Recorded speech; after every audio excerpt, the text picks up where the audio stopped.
আসসালামু আলাইকুম ভিউয়ার্স, সবাই কেমন আছেন? আশা করি সবাই ভালো আছেন। আলহামদুলিল্লাহ আমিও ভালো আছি। আজকে দেখাবো আপনাদেরকে চিকেনের একটা অদ্ভুত রেসিপি যার টেস্টে অসাধারণ হয়।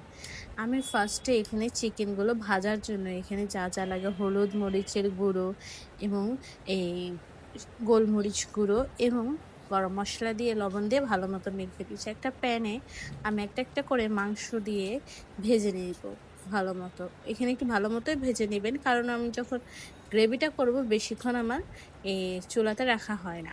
এখানে আমি গাজর এবং পেঁপে গ্রেট করে নিয়েছি। অবশ্যই এটা গ্রেট করবেন, নাহলে কোনো টেস্ট আসবে না।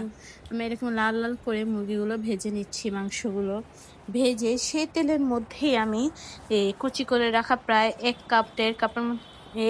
মতো পেঁয়াজ নিয়ে নিয়েছি।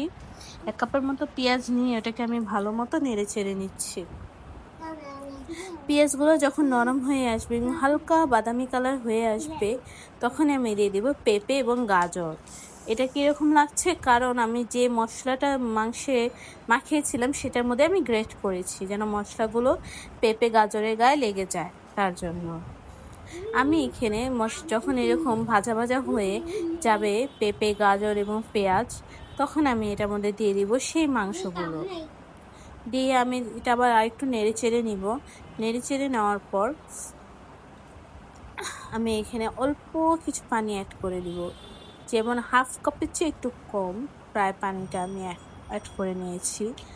1/2 কাপের মতোই পানি অ্যাড করেছি আমি। তারপর ঢেকে দিব।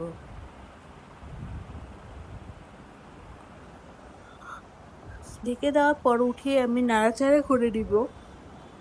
ভালো মতো নাড়াচাড়া করে আমি এখানে সয়া সস এবং টমেটো সস আমি অ্যাড করেছি। সেটা ভিডিও ক্লিপটা অবশ্যই আপনাদের মনে হয় নেওয়া হয়নি, তার জন্য আমাকে ক্ষমার দৃষ্টিতে দেখবেন। এবং দেখেন কত সুন্দর একটা কালার হয়েছে।